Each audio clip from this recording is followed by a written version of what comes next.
Estamos en el estudio y vamos a continuar el tema acerca de quién es el Hijo del Hombre o quién dicen ustedes que soy yo. Ese tema nosotros lo empezamos, ya llevamos algunos temas viéndolo. Entonces vamos a continuarlo el día de hoy, por favor. Y bueno, no voy a hacer una recapitulación de los temas pasados para no demorar más la clase. Así que voy a seguir adelante y espero que me sigan. La información es un poco apretada, técnica, así que hagan un esfuerzo por seguir. Es claro entonces que los evangelios se basan en tradiciones orales preexistentes.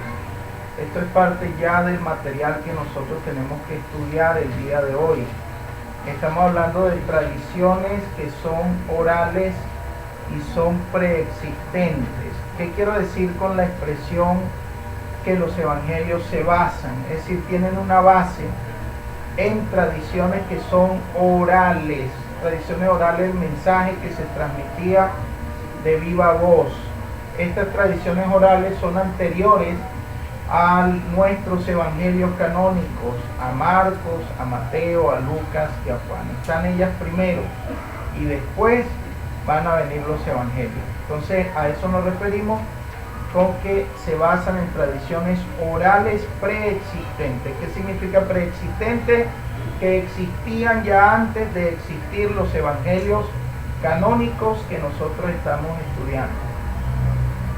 Esto es bien importante dejarlo claro porque así vamos a poder ver de lo que está detrás de los textos que permanentemente estamos estudiando o que estamos leyendo, pero a veces la lectura que tenemos de los evangelios es una lectura bastante infantil.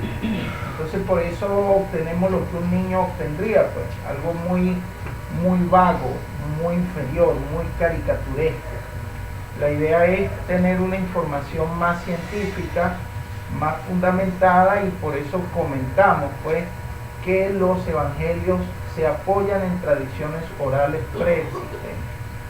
Esas tradiciones orales preexistentes, en clases pasadas hemos comentado que el evangelio que anunciaron los apóstoles se fundamentaba en la muerte, sepultura y resurrección del Mesías. Eso lo vimos nosotros y con eso dejamos claro que el evangelio no se trataba de escribir la vida del Mesías. Los evangelios no se escriben con esa intención, tratar de escribirnos la vida del Mesías o la historia del Mesías, aunque están apoyados en su vida. No nos quieren presentar la historia del Mesías, aunque tienen parte de su historia, pero el objetivo central es alimentar la fe de las comunidades que están leyendo los evangelios. Ese es el tema central. Mucha gente quiere buscar historia, quiere buscar la vida del Mesías y tropieza con esto. Los evangelios no quieren narrarnos ni historia ni tampoco una biografía. Digo esto porque los evangelios los han tomado ya muchos historiadores modernos y los han tomado biógrafos, y los religiosos no han sabido qué hacer con esto. Imagínese usted estar leyendo un texto durante 40, 50 años y lo tome un biógrafo y le diga a usted: esto no es biografía, es decir, esto no narra la vida del personaje central por esto, por esto, por esto, por esto, por esto, y hasta ahí le llega a usted su fe. Usted ya entonces abandona el camino porque simplemente le demostraron que allí no se describe la vida del personaje. Nadie empezaría narrando la muerte de un personaje.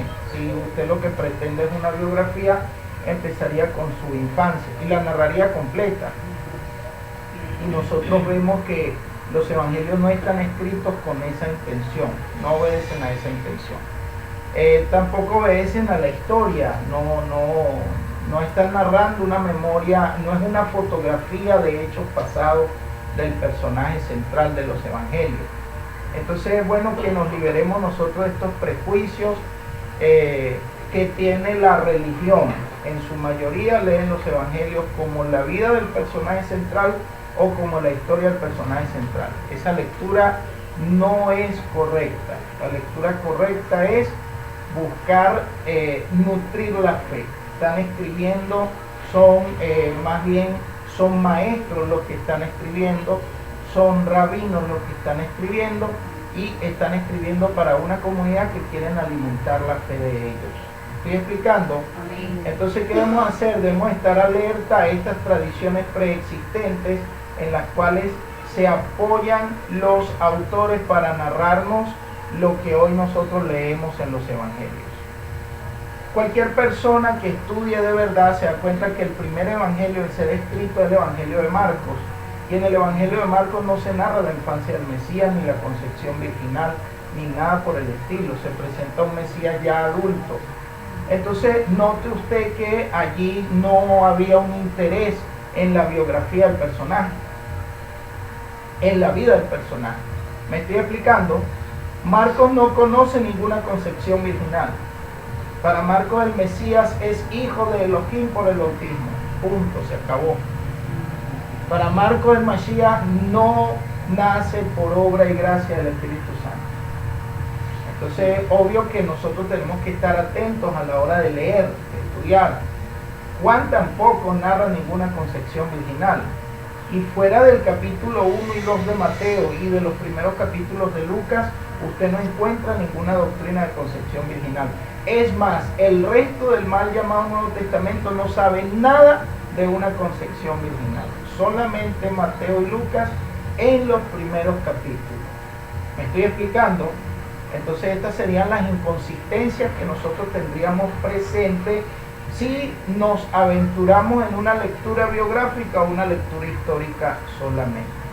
Tengamos esto presente, porque de no tener esto presente nos va a costar mucho a nosotros poder acercarnos de verdad al estudio de los evangelios. Entonces Marcos escribe primero, es el primero de los autores de los evangelios, pero antes que Marcos ha escrito Pablo.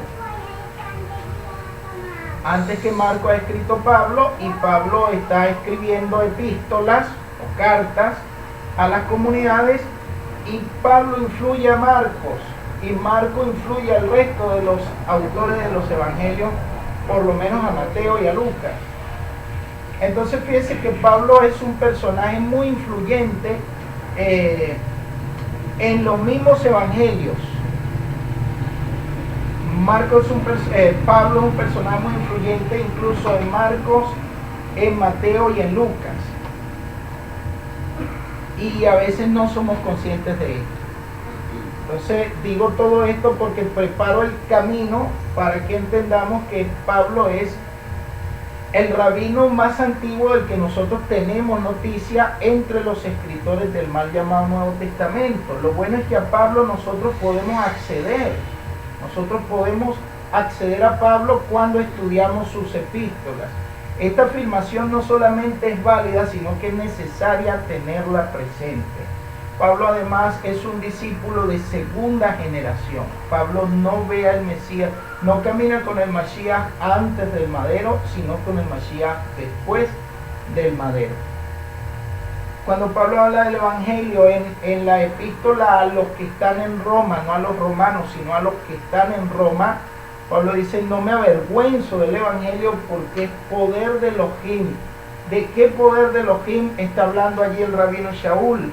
La gente habla mucho del poder de Elohim, pero no tiene una idea clara de a qué se está refiriendo el rabino Shaul. El rabino Shaul está hablando de la resurrección del Mashiach de entre los muertos. Es allí donde él está descubriendo el poder de Elohim.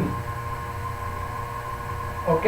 Porque es mediante esa prueba evidente, que el rabino va a saber que Yahushua no fue un impostor.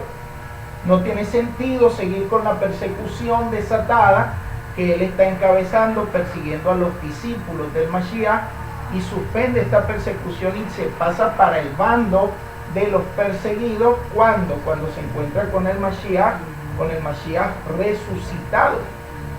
Entonces allí él descubre el poder de Elohim. ¿Me estoy explicando? Y empieza a anunciar el Evangelio no como una teoría, sino como la potencia de Elohim que está actuando por la palabra de la predicación. ¿He sido claro hasta aquí? Amén. Entonces, este exégeta, este rabino de segunda generación, el rabino Shaul, debemos estar atentos entonces a sus escritos y a lo que él va presentando. Ahora, ya expliqué que él no conoció a Yahoshua antes del madero, pero se encontró con una comunidad ya en vías de formación. Esta comunidad ya tenía bases. O sea que el rabino Shaul no empezó desde cero, él se encontró ya con unas tradiciones. Me estoy explicando, ya habían comunidades, pues de hecho estaba persiguiendo las comunidades que giraban en torno a Yahoshua como el Mashiach. Entonces, ¿qué nos interesa a nosotros buscar en esto que estoy expresando? ¿Cuáles eran las fórmulas de fe que existían cuando ya el rabino llega a la fe? O sea, ya existía una fe. ¿Estoy siendo claro? Ya existía una fe. Entonces, ¿qué nos interesa a nosotros saber? ¿Cuál era esa fe que existía? ¿En qué se fundamentaba? ¿De dónde venía? Cuando entiendo eso, conecto con esas tradiciones orales preexistentes que van a servir de base para la formación de los evangelios que hoy nosotros tenemos. ¿Está claro eso? Bien, entonces no debemos escatimar esfuerzos nosotros a la hora de encontrar estas tradiciones orales que ya existían. El apóstol va a hacer modificaciones. Él, como rabino, va a presentar algunas variantes, algunos matices, pero se sirve de esas fórmulas de fe. ¿En qué se apoyaban esas fórmulas de fe? Principalmente algunas de ellas en la muerte, en la sepultura y en la resurrección del Mashiach, porque eso fue lo que dijo el Mashiach, que fuesen a todas las naciones y anunciaran en su nombre el arrepentimiento y el perdón de los pecados. ¿Sí? ¿Me estoy explicando? Entonces fíjense que, digamos que esos fueron fundamentos irrenunciables que encontraron. Pero es que esto lo encontraron en el seno de la comunidad de los Nazratín, del movimiento de discípulos que se estaba levantando. Pero aparte de eso, y es bueno que aprendamos a mirar bien, ya habían otras tradiciones anteriores, incluso el Mashiach, anteriores a la muerte, a la sepultura y a la resurrección, anteriores a los apóstoles. La pregunta es, ¿cuáles eran esas tradiciones que ya existían? Shalom. Ven, entonces, recuerden que estamos estudiando y hay que abrir la mente. Si no abrimos la mente, vamos a tener problemas. Porque ustedes piensan que el Mashiach en Lucas 24:45 hizo algo por sus estudiantes. ¿Qué hizo? Les abrió el entendimiento para que comprendieran las escrituras, porque las escrituras conservaban unas tradiciones anteriores a el Mashiach, anteriores a los discípulos, anteriores a la muerte, a la sepultura y a la resurrección. ¿Me estoy explicando? ¿Qué tradiciones conservaban? Que el Mashiach tenía que morir, que tenía que resucitar, que tenía que ser anunciado. Conservaban también la certeza de la venida del Mesías. O sea que lo que nosotros anunciamos acerca de la venida del Mesías es anterior al Mashiach. ¿Me estoy explicando? ¿Por qué es importante que conectemos con esto? Porque si conectamos con esto, podemos debatir con cualquier judío, no importa que sea rabino, no importa lo que sea, vamos a poder demostrar que esto no nos lo estamos inventando nosotros, que eso también está en sus tradiciones y está en las escrituras. ¿Se entiende eso? Entonces debemos prestar atención a esto, y el esfuerzo que vamos a hacer en esta clase es conectar con esas verdades, Dejemos claro que el rabino Shaul no está intentando hacer otra Biblia. Vea, y esto yo siempre lo estoy remarcando en clase, y yo no sé si ya lo entienden, si ya lo tienen claro, pero yo tengo que decirlo permanentemente. ¿Por qué lo tengo que decir? Porque muchas veces no entendemos todo lo que está en juego aquí. Yo, un poco consciente, un poco despierto en esto, intento advertirle a ustedes, porque esto va a ser una herramienta poderosísima para ustedes allá afuera en la calle. ¿Cómo piensa el pueblo cristiano allá afuera? Que Pablo está escribiendo la otra parte de la Biblia que falta. ¿Cómo piensan los autores de los evangelios? Los que leen los evangelios de una manera simple, que ellos están escribiendo la otra parte de la Biblia que falta. Esa idea es falsa. Y un judío no se toma en cuenta el Tanaj. No se lo va a tomar en cuenta. El debate con el judío es Tanaj. Y esa es la escritura para él, y tiene razón. Esa es la escritura para Yahoshua, esa es la escritura para Pablo, esa es la escritura para los autores del mal llamado Nuevo Testamento. O sea, eso es una verdad judía. Díganme. No, ellos dicen que ellos no necesitan el Nuevo Testamento para enseñar. Y es verdad, es que esa es la verdad. Porque es que cuando usted lee 2 Timoteo 3:16, dice toda la escritura es inspirada por Elohim, allí no hay Nuevo Testamento. Allí lo único que está es el Tanaj. Está la Torah, están los profetas, están los escritos. Entonces, esa es la escritura en la que está pensando el autor. Pablo, cuando habló de escritura, habló fue del Tanaj. El Mashiach, cuando habló de escritura, habló del Tanaj. Los apóstoles, cuando hablaron de la escritura, hablaron del Tanaj.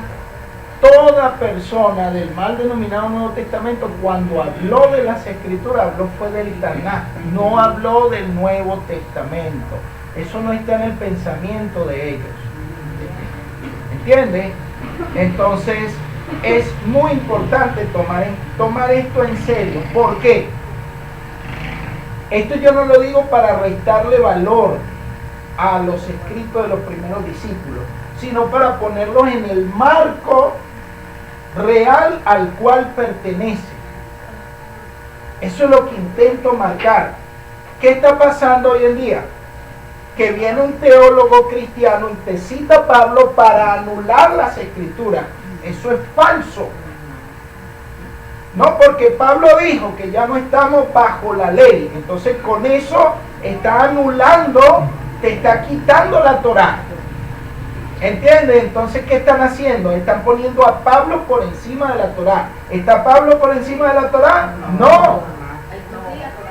Él enseñaba Torá, cumplía Torá, guardaba Torá. Entonces, ¿cómo voy a hacer yo la ecuación que cito a Pablo para renunciar a la Torá? Esa idea no es paulina, no es del rabino. ¿Me estoy explicando? Por eso debemos tener claro que cuando el rabino escribió de modo circunstancial. Él no escribió para poner la otra parte de la Biblia que falta. Y cada vez que Pablo escribió fue para comentar las escrituras. Cuando las citaba, lo que hacía era comentarlas, no anularlas, no cambiarlas, no sustituirlas. Lo que era la base Claro. ¿Qué hacen hoy los cristianos? Te citan a Pablo para anular la escritura. Entonces no es igual. Se comprende, no es igual. Ellos citan a Pablo para anular la escritura. Pablo citaba la escritura para explicarla, para comentarla, no para anularla. Entonces hay que tener esto clarito. Cuando ustedes estén leyendo el mal denominado Nuevo Testamento, fíjense dónde está realmente la escritura. Por ejemplo, ustedes leen Mateo, acá, miren Mateo. Quiero que veamos algunos ejemplos, porque sin los ejemplos yo corro. Y yo quisiera entrar en muchas cosas que hay aquí, pero no puedo si la idea no queda clara. Miren, Estamos leyendo, por ejemplo, usted está leyendo Mateo, empezó a leer Mateo, genealogía de Yahushua HaMashiach, hijo de David, hijo de Abraham, Abraham engendró a Yitzhak, Yitzhak engendró a Jacob. Ahí no hay cita de escritura por ningún lado. Pero usted hoy en día está leyendo esto y lo quiere leer como la escritura. No vale, despierta. Ubícate en el momento, allá hace aproximadamente 2000 años, ubícate para que tú veas que un lector de aquella época, a ver si presento esto como un ejemplo moderno, racional para nosotros. Vamos a suponer que usted está leyendo hoy en día un libro y ese libro trata acerca de la Torá. Entonces usted está leyendo ese libro, usted empieza a leer el autor del libro y usted se va a dar cuenta que cuando el autor cita la Torá, entonces usted hace la diferencia clara, ¿sí o no? Usted dice, esta cita es de la Torá y todo lo demás lo ha dicho el autor. ¿Me estoy explicando? Usted no va a confundir lo que está diciendo el autor con lo que está en la Torá, ¿o lo confundiría? No lo confundiría, usted tendría clara la diferencia. Esto lo está escribiendo fulano a esto es la Torá. Aquí está citando la Torá, aquí está citando la escritura, aquí está citando la escritura. Y usted haría esa separación en el libro que usted está leyendo. ¿Me estoy explicando? La misma situación la encuentra usted aquí en el Evangelio de Mateo. ¿Qué es la diferencia que no hace el pueblo cristiano hoy? Está leyendo el Evangelio de Mateo y dice, estoy leyendo palabra de Dios. No, la escritura en el Evangelio de Mateo va a ir apareciendo cuando el autor la cita. Eso está muy claro. Mire, yo sigo leyendo. Entonces en Mateo capítulo 1, en el versículo 22 dice, todo esto sucedió para que se cumpliera lo que Yahweh había dicho por medio del profeta. Y viene el verso 23, mira, la virgen está embarazada y dará a luz un hijo y llamará su nombre Immanuel. Esa es la escritura. Por primera vez en el Evangelio de Mateo aparece la escritura. Antes no había aparecido. Dígame, hermana. Pero mi amor, que te explico eso, yo pensaba que todo era escritura. Yo sí lo admito. Amén. Pero está entendiendo. Claro, ahora sí, imagínese. Bueno, eso es importante comprenderlo. Estoy haciendo un esfuerzo, aleluya. Estoy haciendo un esfuerzo para que me entiendan. Y es por eso que no quiero pasar y seguir disertando sin que me asegure que me están entendiendo. Entonces estamos viendo, bienvenida amada, estamos viendo sobre qué se está sosteniendo aquí el Evangelio de Mateo. Sobre una cita del Tanaj. ¿Qué porción está leyendo? ¿Qué porción está metiendo aquí el profeta? El autor del Evangelio, el profeta Isaías, en el capítulo 7, versículo 14. Primera cita de la escritura dentro del Evangelio. Y así leyeron este libro en el siglo primero. ¿Entiendes? Porque los del siglo primero sabían cuál era la escritura. Dígame. Cuando dice que toda, o sea que desde la primera letra hasta las últimas entidades de texto, se está refiriendo a los textos que van desde Génesis hasta Malaquías, a el Tanaj. Solamente al Tanaj. ¿Ven? Entonces, si usted empieza a mirar, a ver si ahora sí empezamos a entendernos. ¿Ven? Por eso la importancia de la clase. Lo que pasa es que la gente va a un instituto bíblico, en el instituto bíblico lo que le meten es embuste, le meten cualquier información que cuando usted pasa las pruebas no te las dan. Entonces tú dices, hey, dame pruebas, porque nosotros aquí damos pruebas. Yo le estoy dando una prueba, o no le estoy dando una prueba. Amén. Esto es una prueba y le voy a seguir dando pruebas. Además, hoy lo voy a aburrir de tantas pruebas, para que usted sepa, para que usted lo sepa. Entonces, vea usted que el Evangelio, los que están leyendo el Evangelio en el siglo primero lo están leyendo como yo se lo estoy mostrando hoy. ¿Ve? Porque claramente el autor allí está citando Mateo 1, en Mateo 1:23 es una cita de Isaías 7:14. ¿Se dan cuenta? Esto, amados hermanos, miren lo que es que pasan cosas terribles en nuestro pueblo. Esto es un midrash. Lo que usted tiene aquí es un midrash, son midrashim, comentarios. Es un comentario lo que está haciendo el autor de este evangelio. La gente lo sacó de su verdadero contexto y mire dónde lo llevó. Porque es que nosotros aquí en Occidente somos muy dogmáticos, nos gusta el dogma. ¿Entienden? Entonces nos quedamos con la pura letra. Y esto era tradición oral. Y si era tradición oral, cuando usted lo pasa a la escritura, no lo puede leer como una tradición escrita, es una tradición oral. ¿Está entendiendo? Y la tradición oral tiene principios místicos, cabalísticos. Pero la gente lo mató con el dogma. ¿Se da cuenta? Entonces están leyendo mal, muy mal, el evangelio. Esto tiene niveles de interpretación. Ayer veíamos la palabra sot, y comentábamos que la Torah tiene 70 caras. ¿Se acuerdan? Ayer comentaba que eran 70 ancianos que establece la Torah, y la función de esos 70 ancianos eran jueces. Y para poder ser jueces tenían que conocer la Torah, la estudiaban, la interpretaban y podían tratar casos. Y así la Torah tiene 70 formas por lo menos de ser leída. Entonces la gente quiere venir y quedarse en el dogma y meterse en lo puramente literal. ¿Sí me estoy explicando? Entonces, ve usted, allí usted tiene una primera prueba. Le sigo dando pruebas. Mire, en Mateo 2:5 en adelante dice: le contestaron, en Betlehem de Judá, como está escrito por el profeta. Segunda cita de la escritura. ¿La ven? ¿Y qué texto está citando ahora? Miqueas.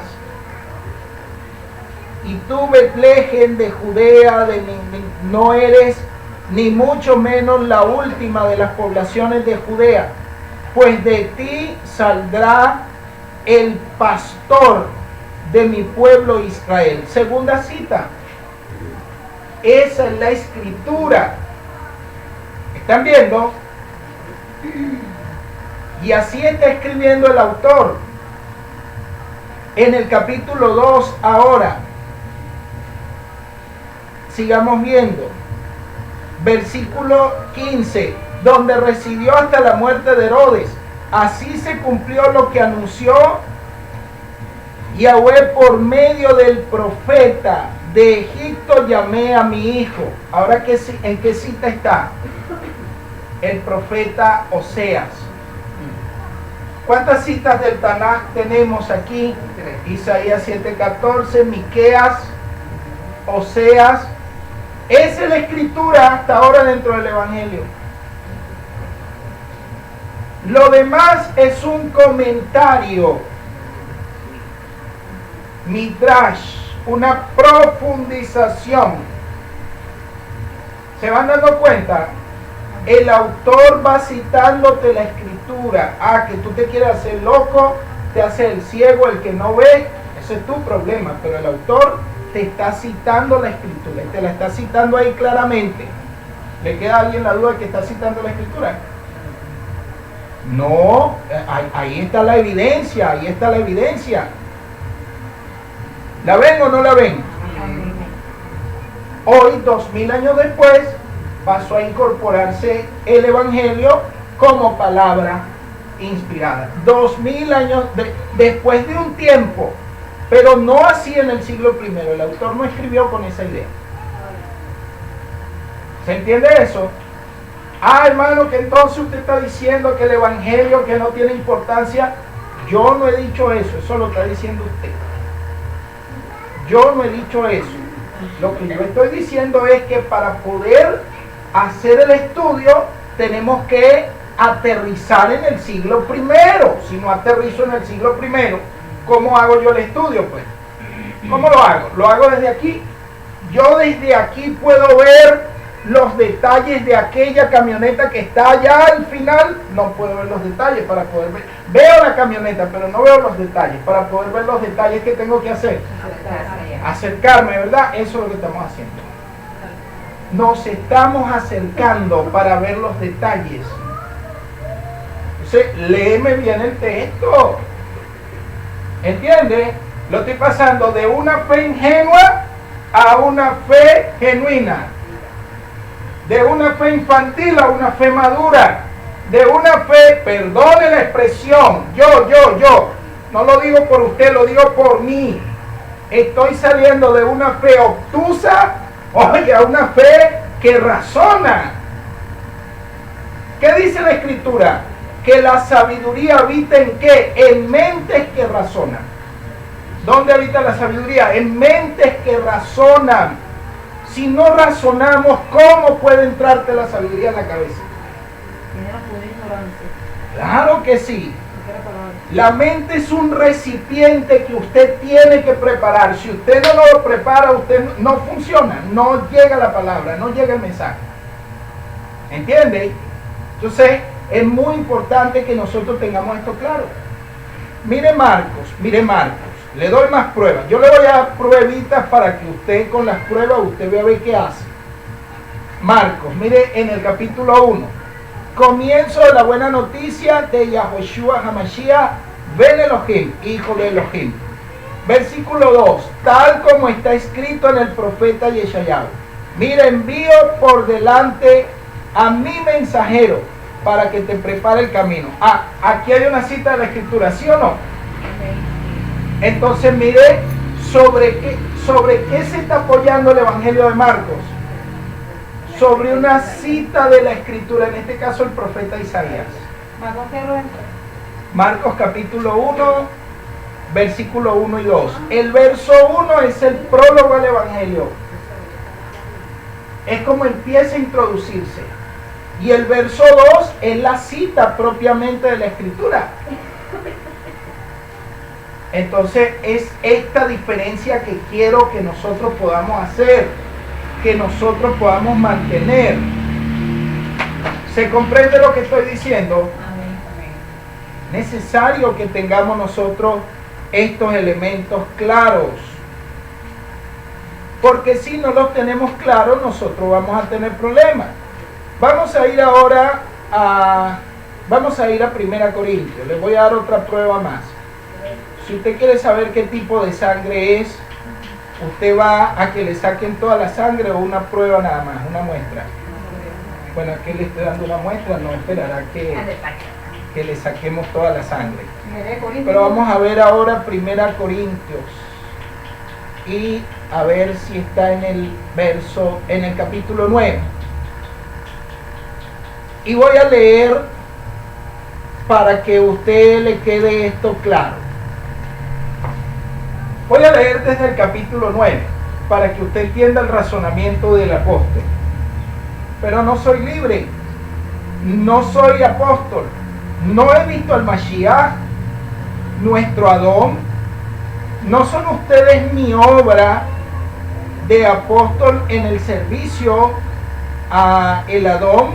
Si para otros no soy apóstol, para ustedes lo soy.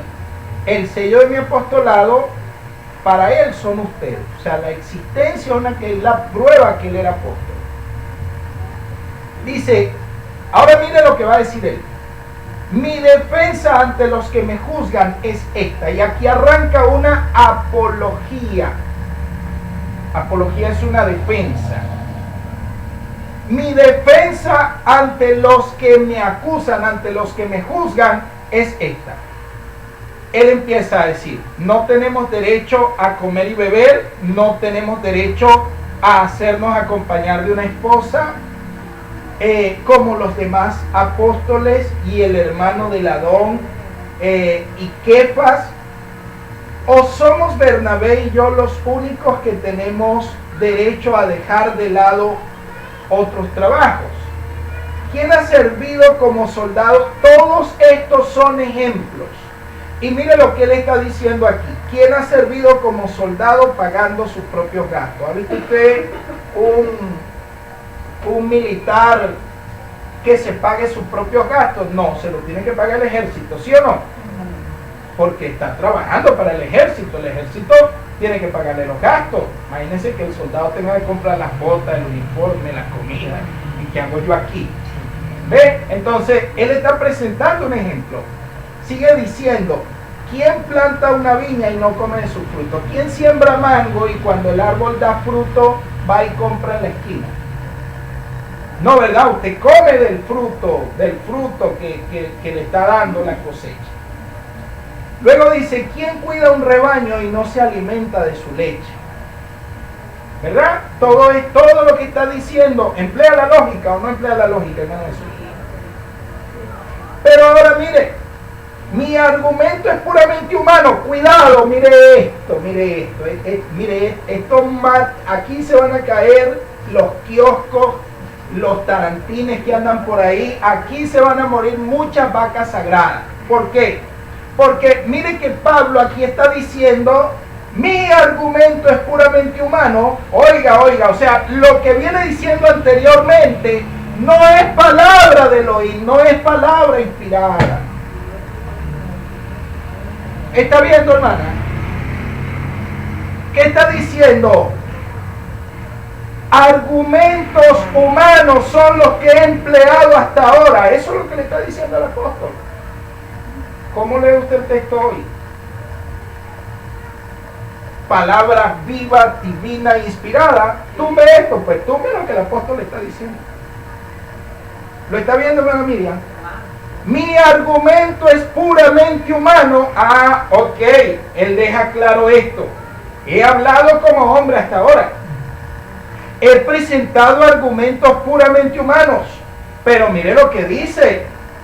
También la Torá lo dice. En la Torá de Moshe está escrito, no pondrás bozal al buey que trilla. Ahora sí metió la escritura. ¿Entendió? Se acabó la clase. Voy a dejar la clase hasta ahí. No, Robert. Si está entendiendo lo que le estoy explicando. Ahora, recién ahora Pablo metió la escritura. Lo que venía diciendo anteriormente, lo venía diciendo como hombre. ¿Cómo lo leo yo hoy? Como palabra inspirada. ¿Cómo lo dijo él? Como hombre. ¿Cómo lo lee usted? Como palabra inspirada. ¿Cómo lo dijo él? Como hombre. Y entonces, ¿cómo voy a respetar yo el legado que Pablo está dejando? Léelo como él lo dijo. Porque si yo le digo a usted que algo es esto y usted le cambia el sentido, dígame cómo lo está leyendo. Usted no me estaría honrando, me estaría tergiversando, me estaría saboteando. Capaz que Pablo le dé un cotofio. Oye, pero estoy diciendo que yo estoy hablando como hombre. Estoy diciendo que estoy hablando como hombre y tú quieres que yo diga que estoy hablando desde el punto de vista divino. Y explica, aleluya, sí vino, aleluya. Entonces, miremos y prestemos atención. Bienvenidos los dos, aleluya. Qué bueno fue haberles visto en estos días, valió la pena. ¿Cómo está el carro? ¿Emparejó? Sí, bastante. Ah, bueno, me alegra pues. Bienvenidos. Entonces, notemos nosotros que qué es lo que nos ha faltado. Nos ha faltado capacidad de ver realmente el texto. Yo quiero que veamos claramente que lo que hemos sido es religiosos, no estudiosos. ¿Se entiende eso? Que lo podamos tener claro. Esto es lo que pasa con los escritos de los primeros discípulos. Claramente nos permiten ver dónde hay palabra de Elohim y dónde no la hay. ¿Entienden eso? Entonces, es como yo estar leyendo este libro y en el libro todas las citas que sean del Tanaj son la palabra de Elohim. Lo demás, comentarios del autor. ¿Se entiende? Entonces, el mal denominado Nuevo Testamento, ¿qué es? Es un comentario.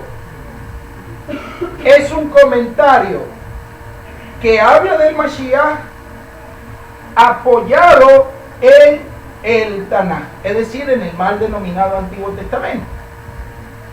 ¿Se entiende eso? Usted lo quiere leer de otra forma, léalo de otra forma si usted quiere, pero cuando usted empiece a hacer el estudio, se va a dar cuenta que la cuenta no le va a salir bien. Ahora, cuidado, esta clase no es taquillera. Esta clase no es popular. Es más, esta clase no es para fanáticos. El fanático la escucha y se va. ¿Entiende? Esta clase es para estudiantes, para discípulos, para los que están cansados que los mantengan en ignorancia, para los que quieren traer luz a su vida. ¿Se acuerdan lo que explicaba la semana pasada? La semana pasada, ya al final de la clase, comentaba el tema del filamento y el tema de la energía. Bueno, esta clase es para que nosotros realmente empecemos a reparar el filamento. Porque a veces hay muchos cortocircuitos en nuestra vida y por esa razón es que lo único que nos llega es energía, pero no damos luz. Cuando dice en primera Génesis 1, dice en el principio, Elohim creó, eso es. Eso es palabra de Elohim, esa es la Torah, ese es el Tanaj. Ese es el mal denominado Antiguo Testamento. Entonces hay errores conceptuales que nos tienen en cortocircuito. No nos permiten generar luz y nos está llegando energía, pero no genera luz. Si ese bombillo, a ese bombillo le está llegando energía, tiene energía, bueno, pase el switch para que usted vea que sí tiene energía. Y métale el dedo, quite el bombillo y métale el dedo para que usted se convenza que sí tiene energía. ¿Verdad? Pero si el bombillo está quemado, aunque tenga energía, prende. No prende. ¿Por qué no prende? ¿El problema está en la energía o en el bombillo? El bombillo somos nosotros. ¿Entiendes? La razón de ser del bombillo, ¿cuál es? Él existe para dar luz. Si no da luz, está mal. Entonces, ¿por qué está mal? ¿Por qué puede estar mal el bombillo? Tiene una comprensión errada de la escritura. Y si tiene una comprensión errada de la escritura, le llega la energía, pero no genera luz. Eso sucede en el cristianismo. Uy, hermano, mira, hay cortocircuito por todos lados. Eso que se le tiene bastante fuerte. Cuando nuestra vida está en cortocircuito, hermano, mire, eso es un completo problema. ¿Entiende lo que estoy diciendo? Porque cada vez que usted viene a la Keilah a estudiar, usted está recibiendo energía. Pero ¿y por qué no proyecto luz? El bombillo. ¿Entiende? Puede haber un problema. El problema puede ser mental. El problema puede ser emocional. El problema puede estar a nivel de las acciones. El problema puede estar que un mandamiento positivo usted lo ve como negativo y un mandamiento negativo usted lo ve como positivo. Entonces entraste en cortocircuito. ¿Entiendes? Entonces es obvio que no proyectas luz en tu vida. Y entonces usted se congrega, usted ora, usted intenta ser fiel, pero la vida no funciona. ¿Entiendes? Con 40 días de ayuno que se meta. Y nada que funciona el asunto. La vida no funciona, de todas maneras no funciona la vida. Yo creí que la oración no funciona, le metan 40 días. No, hermano, mire, ¿cuántas veces no entramos en oración y nos perdemos en la oración? Una oración sin intención, sin kavaná. ¿Entiende? Entonces, ¿por qué pasa eso? Bueno, porque entramos en cortocircuito. ¿Qué significa que nuestra vida está en cortocircuito? Vivimos aburridos, apagados, enfermos, arruinados, afanados, enojados, amargados. Nada funciona. Y diciendo que Cristo Y entonces después, ¿por qué no me siento lleno del Señor? ¿Por qué será que no sé qué? Pero sí que la presencia del Eterno está en nosotros. Pero la energía no proyecta luz. Entonces pues corremos, bendíceme, ayúdame, auxíliame, y nos quedamos allí en esa dependencia. Hay que salir de ahí. ¿Cómo empezamos a salir de ahí? Cuando nosotros empezamos a revisar qué es lo que está pasando. La escritura hay que entenderla. Cuando la entiendo, estoy listo para bajarla al mundo de la acción, al mundo de la materia. Pero cuando la escritura no está clara en el pensamiento, que está en el mundo alto, en el mundo elevado, pero ese mundo elevado está lleno de confusión, es caos. ¿Entiende? No hay claridad. Usted lee un texto y le da lo mismo, que le da igual. Dígame si usted se monta a predicar así sin entender nada. Imagínese usted. ¿Entiende? Entonces, cuando usted baja al mundo de la materia, al mundo de la acción, una palabra que no está clara, que no está ordenada, oye, lo que usted va a traer es un caos. ¿Entiende? Entonces, nuestra vida queda en cortocircuito. ¿Me estoy explicando? Después vamos a hablar acerca de eso con mucho detalle. Cómo salir de ese cortocircuito. Para que usted vea cómo se empieza. La escritura nos deja muchas claves para eso. ¿Perdón? Puede ser. La Torah está buena, hermano, tan buena es la Torah que la Torah marca todos esos elementos. Y nos deja muchas opciones. Entonces, amados, notemos aquí lo que el rabino está haciendo. El rabino dijo que estuvo hablando, empleando criterios divinos o humanos. Humanos. ¿Qué dice usted? Cuando usted lee ese pasaje, ¿qué dice? ¿Lo que dijo él o lo que te ha dicho la religión? ¿Qué te ha dicho la religión? Que esa es palabra inspirada. ¿Sí o no? Sí. ¿Te lo ha dicho la religión, sí o no? Sí. Yo lo dije. Yo era parte de la religión, yo era parte del sistema. Yo era parte de esa matriz. ¿Entiendes? Ahora, ¿qué dice el texto? Que habla empleando criterios puramente humanos. El ejército, un criterio humano, es un criterio humano. La siembra y la cosecha. ¿Conoce usted la siembra y la cosecha? Sí. ¿Conoce usted de un rebaño y de pastorearlo? Sí. ¿Son criterios humanos o no son criterios humanos? Un criterio humano. Claro, y el apóstol está hablando de criterios humanos lógicos. Luego cita la escritura. Y cuando cita la escritura dice, en la Torá de Moshe está escrito. La cita, la acaba de citar. ¿Lo acaba de ver? Y luego dice, no pondrás bozal al buey que trilla. Ahora, fíjense que este mandamiento está siendo leído, pero no en un nivel literal. Porque la Torá no tiene cuidado solamente de los bueyes. Lo está diciendo por los predicadores. Mire lo que el apóstol está diciendo. ¿Acaso se ocupa el ojín de los bueyes? No lo dice más bien por nosotros. ¿Se da cuenta? Entonces, usted está leyendo de un buey, pero está hablando de un hombre. Entonces, ¿se está interpretando literal o en otro nivel de interpretación? ¿Entiende? O sea, tenemos nosotros que pararnos y meditar en el pasaje. ¿Se comprende, hermano? Amén. Porque si no, entonces para poder cumplir este mandamiento hay que salir a comprar bueyes.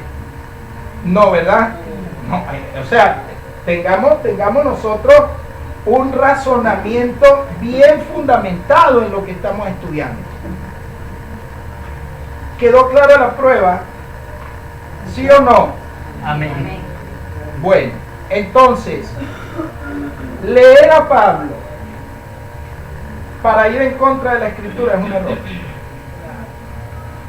Pablo lo que está es comentando la escritura, no anulándola, no sustituyéndola, ni reemplazándola, ni completándola. Pablo escribió como pastor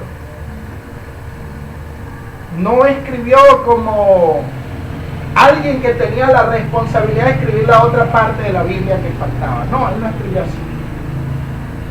Miren, aquí en 1 Corintios capítulo 7, verso 1 dice: en cuanto a las cosas que me preguntaron, ¿por dónde? Por carta. Entonces, ¿por qué escribió él? Para responder a las cosas que le preguntaron. Él no escribió porque el Eterno le dijo: mira, agarra papel y lápiz que vas a escribir la otra parte de la Biblia que falta. No. En cuanto a las cosas que me preguntaron por escrito. Entonces escribió para responderle a la comunidad acerca de lo que le había preguntado. ¿Se entiende eso? Y esa es la lógica, hermano, esa es la lógica del texto. Mira el capítulo 1 de 1 Corintios.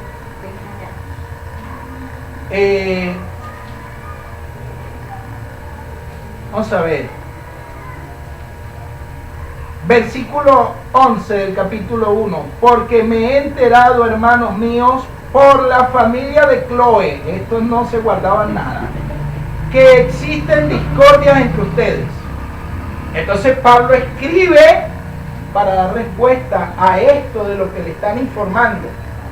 ¿Se entiende eso? Hay que ir muy lejos para entender eso. Hay que ir muy lejos. No hay que ir muy lejos para poder entender eso. Entonces, dejemos claro pues que el apóstol está escribiendo para dar respuesta a las comunidades.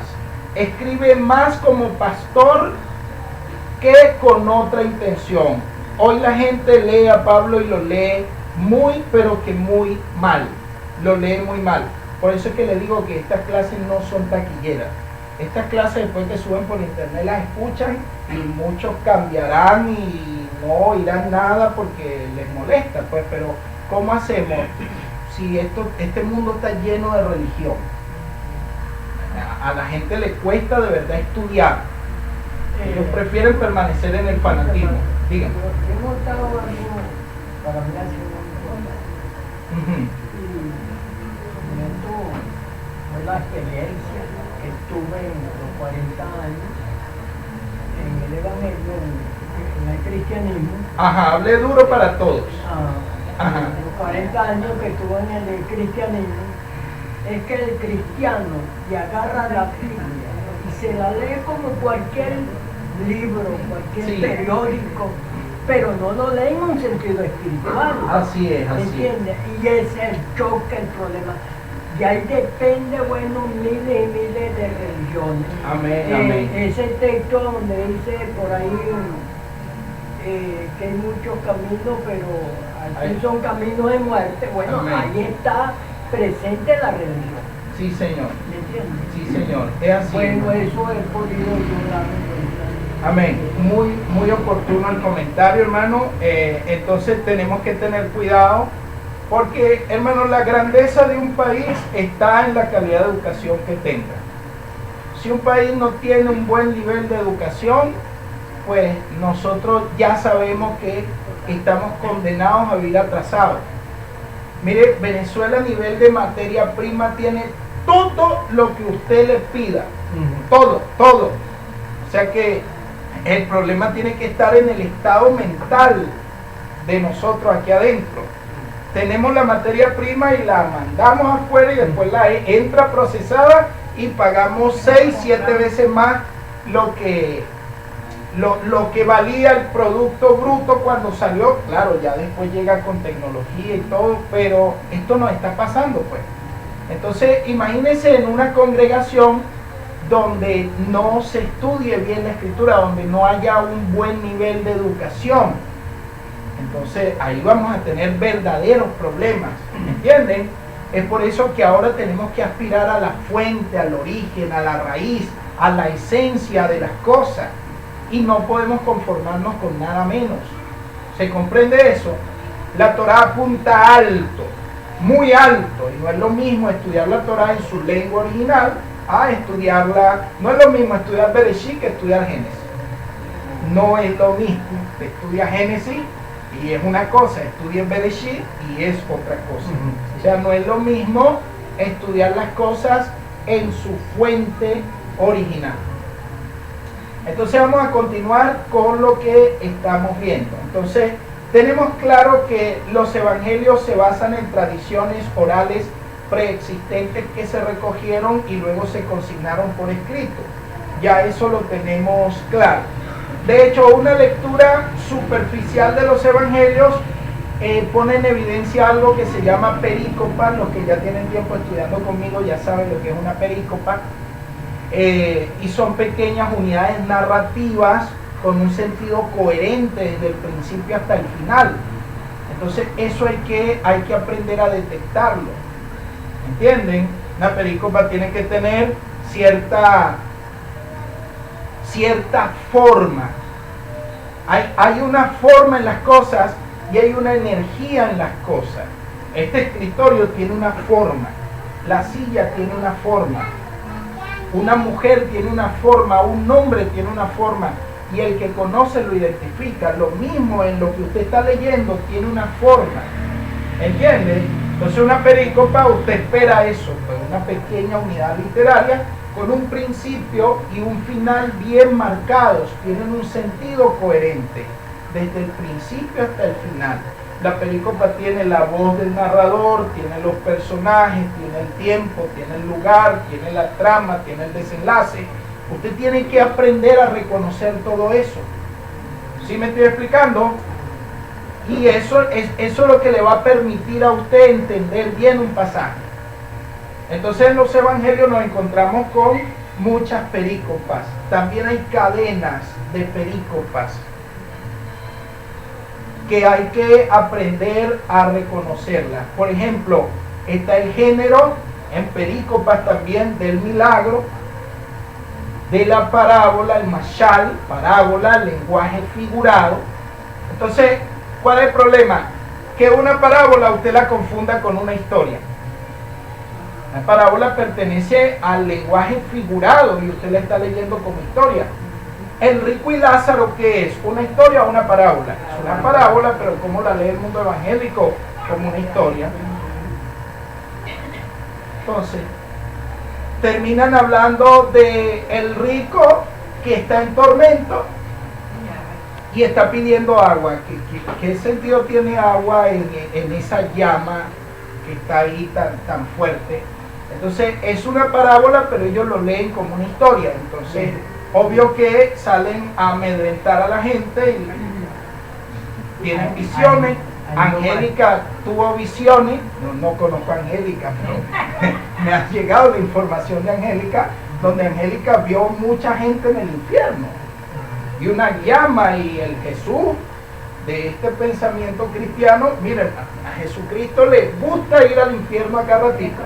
Llevó a 7 jóvenes, llevó a Angélica, eso vive, el infierno parece un lugar turístico, vamos, y se van de tour, de turismo. Oye, un poquito más de respeto, por favor. Eso no lo enseña la Escritura por ningún lado, y no conformes con eso, lo han hecho bajar al infierno, que le quitaron las llaves del diablo. Un día vi yo un predicador, el evangelista, en la Plaza Bolívar de allá de Caracas. El hombre se volvió karateca, que Jesucristo llegó allá y le dio un ya a Satanás y le arrebató las llaves del infierno y se llevó allí a los cautivos y ahora los tiene en el cielo. ¿Dónde está eso en la Escritura? ¿Entienden? Entonces, yo no voy a decir su nombre porque, oye, no quiero. Yo también lo conozco. Sabemos quién es. Tiene años ahí. Allá van los pastores y toman nota de las predicaciones y después se vienen para acá a estar predicando eso. Viven de aceite prestado. Ellos son así. Entonces no puede ser, hermano. Tenemos que ser más serios en la exposición de la palabra. ¿Me estoy explicando? O sea, es bien importante que nosotros podamos tener esto claro. Hay géneros de milagros, de parábolas, de discusiones, están en los evangelios, pero no hemos tenido la capacidad de verlos o de reconocerlos. Entonces, allí hay un verdadero problema. Por ejemplo, usted ve Marcos capítulo 2, del 1 al 3, 6. Estamos estudiando, ¿oyeron? Marcos capítulo 2, del verso 1 hasta el 3, hasta el capítulo 3, versículo 6. Obvio que no lo vamos a leer. Lo que voy a hacer es comentarlo. Miren, leo lo primero. Después de unos días volvió a Cafarnaúm y la gente se enteró que estaba en casa. Se reunieron tantos que no quedaba sitio ni siquiera junto a la puerta, y les anunciaba la palabra. Entonces llegaron unos trayendo a un paralítico entre 4. Y yo continúo leyendo, y cuando continúo leyendo, la sanidad de este paralítico, que ocasionó un problema, una discusión. Ustedes lo han leído este pasaje. ¿Se dan cuenta que la sanidad de este paralítico va a ocasionar una discusión? Miren, el verso 5 dice: viendo Yahoshua la fe que tenían, dijo al paralítico: hijo, te son perdonados los pecados. Verso 6, los letrados que estaban allí sentados discurrían en su interior: ¿cómo puede este hablar así? Blasfema. ¿Quién puede perdonar pecados sino solo Elohim? Entonces aquí ustedes tienen una disputa, un debate. ¿Cuál es el tema central aquí? Este debate. El milagro quedó relegado a un segundo plano y el tema central pasó a ser este debate. ¿Cómo lo sabemos? Y aquí hay una cadena de debates. Mire esto, porque en el judaísmo se puede debatir. Esto es un debate dentro del judaísmo. En el judaísmo se puede debatir. Aquí a mí me cuesta debatir con alguien que piensa distinto a mí. Sí, porque ellos todos llevan a discusión. Exacto. Pero hermano, ¿cuál es el problema en poder plantar un debate si se piensa distinto? Vamos a estudiar. Entonces, usted ya vio aquí un debate, ¿verdad? Se va a plantear un debate allí. Vamos a mirar, a seguir mirando. Del 13 en adelante dice: salió de nuevo a la orilla del lago. Mire, esta perícopa que vimos ahorita, vemos un debate. Luego dice, del 13 en adelante, salió de nuevo a la orilla del lago, toda la gente acudía a él y les enseñaba. Entonces, nosotros acá vamos a ver otro debate. Mire, versículo 16: los letrados del partido fariseo, viéndolo comer con aquellos, dijeron a los discípulos: ¿por qué come con recaudadores de impuestos y pecadores? Se da otro debate, otra controversia. Entonces mire que en la primera lectura hay una controversia, segunda lectura otra controversia. ¿La está viendo? Yo le estoy dando pruebas, no me vaya a decir que no le estoy dando pruebas. Hay otra controversia, lo acaba de ver, ¿sí o no? Del 18 en adelante arranca una nueva narración. Un día los discípulos de Juan y los fariseos estaban ayunando y fueron a decirle a Yahoshua: ¿por qué los discípulos de Yohanan, de Juan y de los fariseos ayunan y tus discípulos no ayunan? Otra controversia, ¿la ve o no la ve? Entonces mire que hay una cadena, el evangelista está encadenando toda una serie de debates. ¿Qué significa? Que históricamente en ese momento él terminó este debate y arrancó otro, arrancó otro, arrancó otro. No, el evangelista está uniendo una cadena de debate y lo está presentando juntos. Pero eso no ocurrió así en la historia.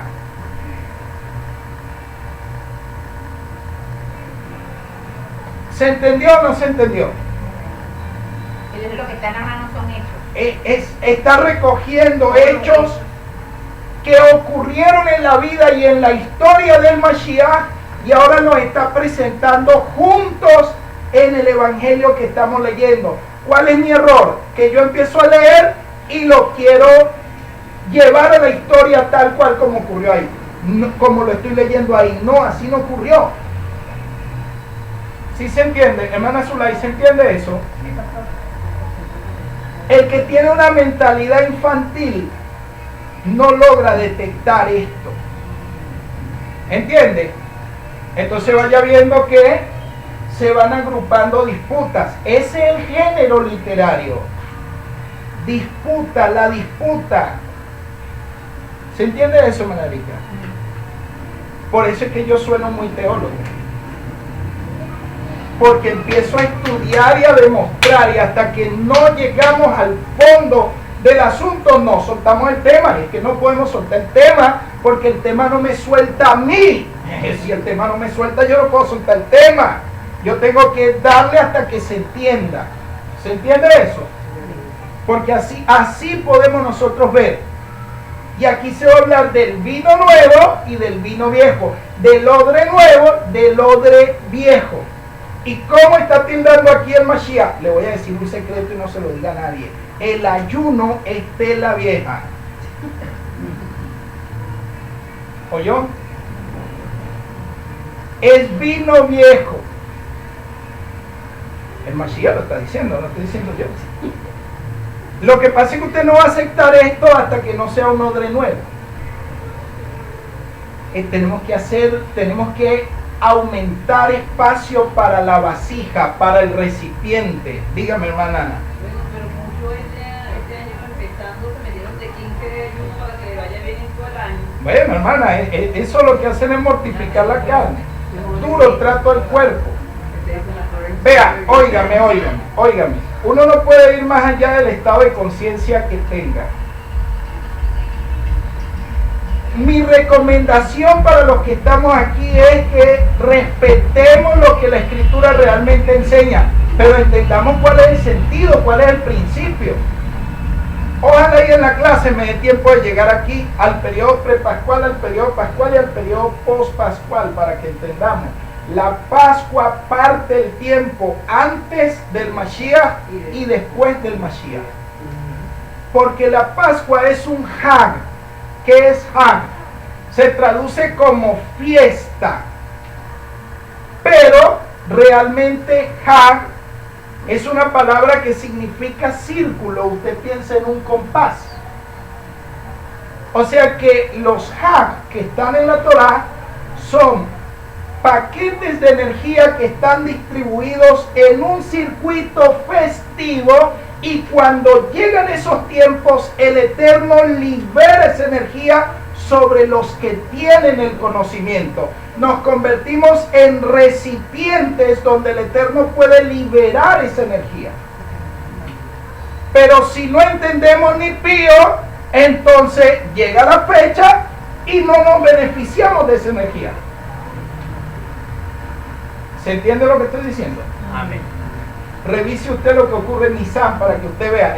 Ya en estos días hay que empezar a prepararse para Nisan o Aviv. Y vamos a estudiar para que usted vea que Aviv en una clave numérica, y abuelo tiene como el padre de los 12 meses. Si es el padre de los 12 meses, es el que embaraza, es el que tiene la esperma. Bueno, no vamos a explicar eso todavía. Eso es demasiado poderoso lo que está ahí. Y también allí está escondida la palabra espiga, la palabra milagro. Todo eso está escondido ahí. ¿Qué es lo que está enseñando la Torá?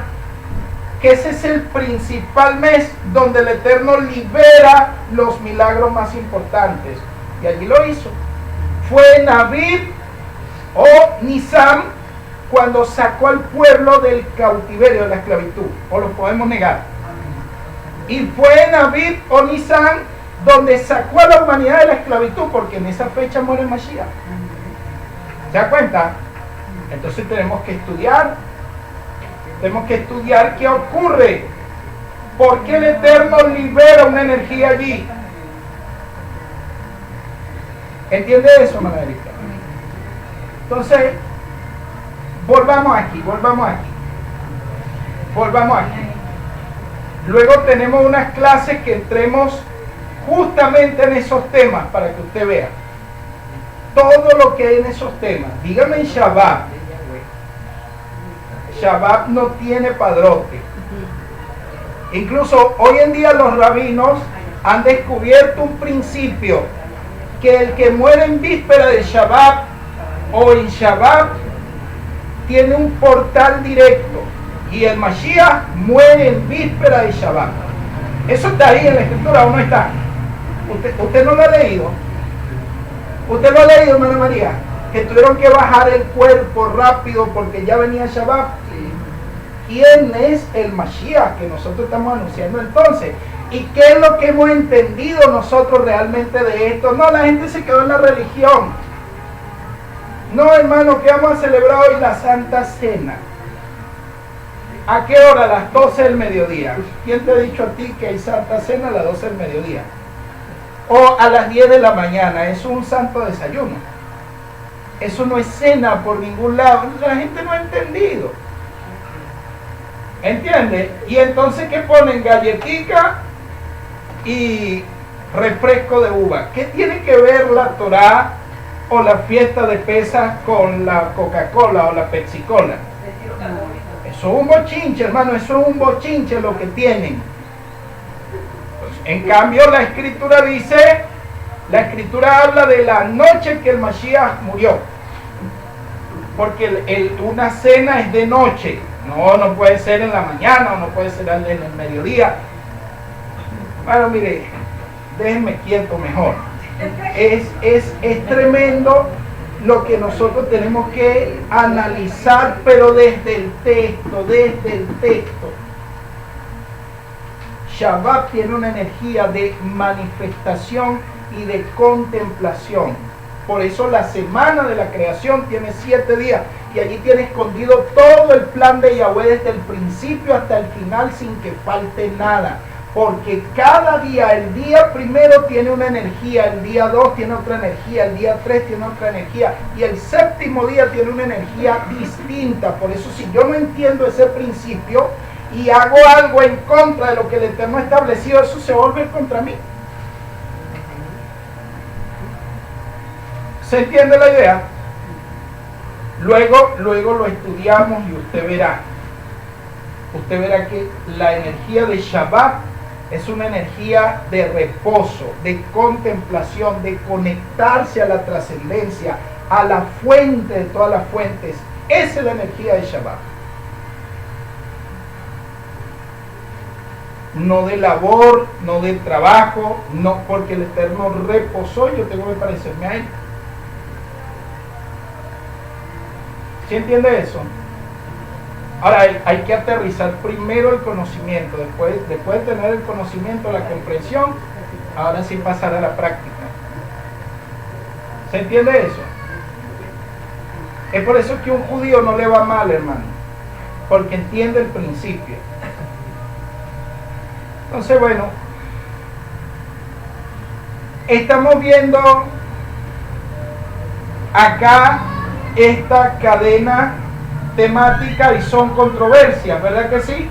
Hasta ahora lo hemos visto. Mire el capítulo 3. El 2.23 de Marcos. Un Shabbat, mientras atravesaba unos campos de trigo, sus discípulos se pusieron a arrancar espigas. Los fariseos le dijeron: mira lo que hacen en Shabbat, algo prohibido. ¿Es otro debate o no es otro debate? Entonces hasta ahora hemos visto una cadena de debates, una cadena de controversias, y muchos giran en torno al Shabbat. Por lo menos estos dos últimos giran en torno al Shabbat. Este que estamos viendo gira en torno al Shabbat, y el que sigue también en torno al Shabbat. Mira el capítulo 3. Entró de nuevo en la sinagoga y estaba allí un hombre que tenía una mano paralizada. ¿Sabe qué dice? El otro día, escuchando un predicador, un evangelista, Moisés, un evangelista, estaba predicando aquí. El hombre que tenía la mano seca.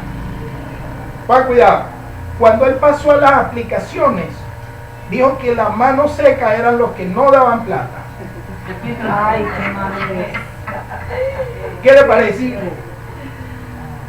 Y yo me quedo impresionado. ¿Sabe por qué yo me quedo impresionado? Porque convence a la gente.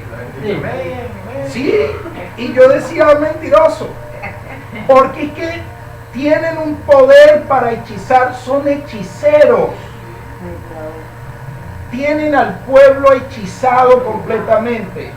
Un obispo de una catedral en Caracas el otro día estaba diciendo que Juan el Bautista era un hombre próspero porque su comida era langosta, miel silvestre y se vestía con piel de camello. Y el camello era el medio de transporte de la época, así que era un hombre próspero.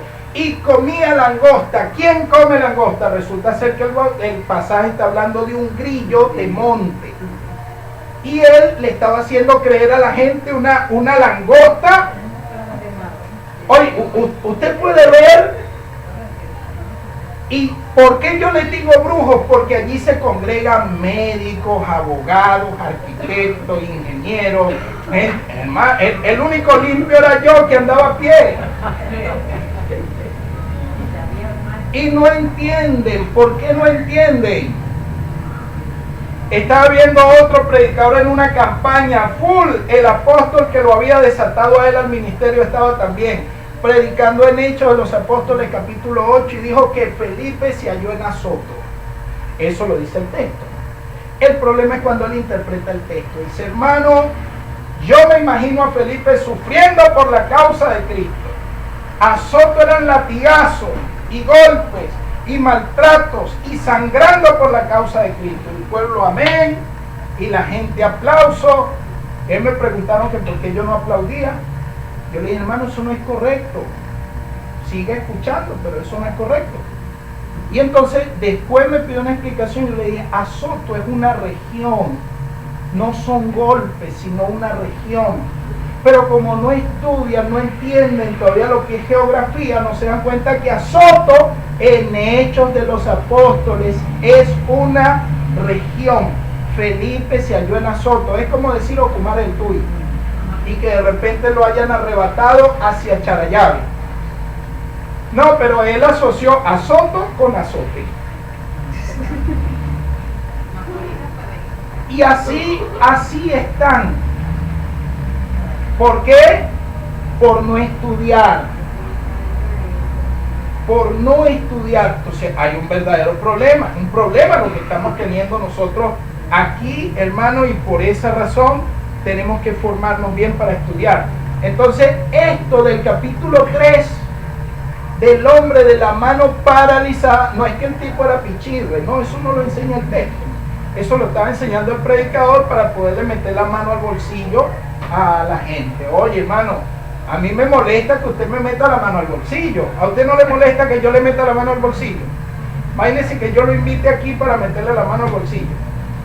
No es mejor que te toquen el corazón, te tocan el corazón y tú no das todo. No, esto lo que quieren es tocar el bolsillo, la cuenta, la transferencia, ahora hay que ofrendar son dólares. Porque usted sabe que irse actualizando bolívares, no, ni de 50 quieren.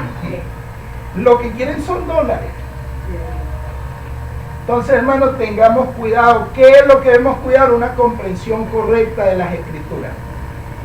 Entonces, este va a ser otro debate, otra controversia. Entonces ustedes van viendo que el evangelista vino agrupando una serie de controversias. Las controversias que el Mashiach tuvo en su ministerio, él las agrupó aquí, del capítulo 2 al capítulo 3 en su primera parte. Más tarde, para la pasión, va a generar otra serie de lecturas. Quisiera que por favor podamos estudiar y leer el texto con esta amplitud. Lo mismo pasa con las parábolas. Miren el capítulo 4.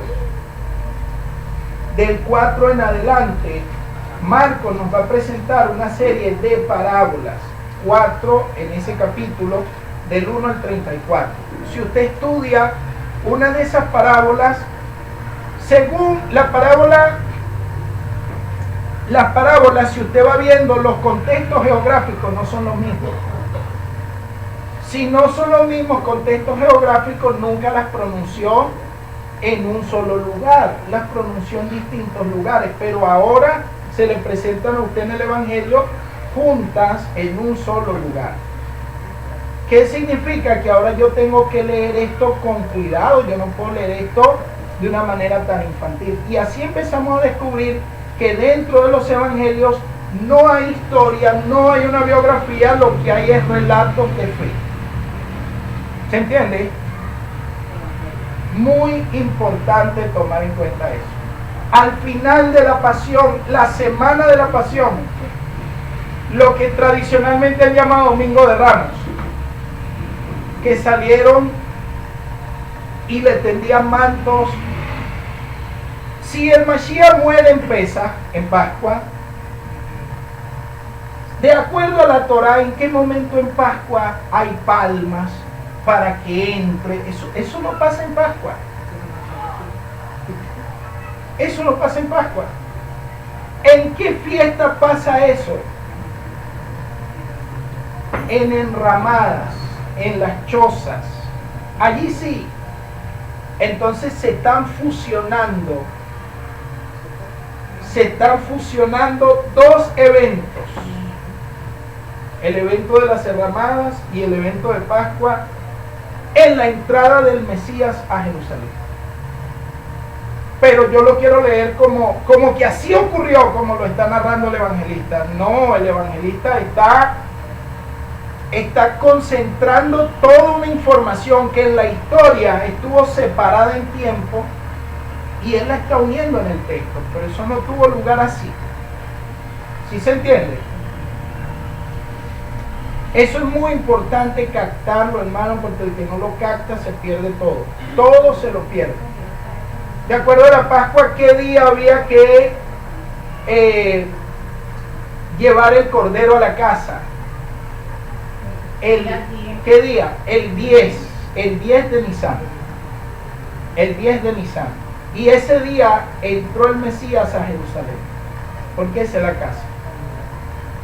Ese día entró el Mesías a Jerusalén y fue directamente al templo, a la casa del Padre. ¿Cuántos días había que tener el cordero en la casa?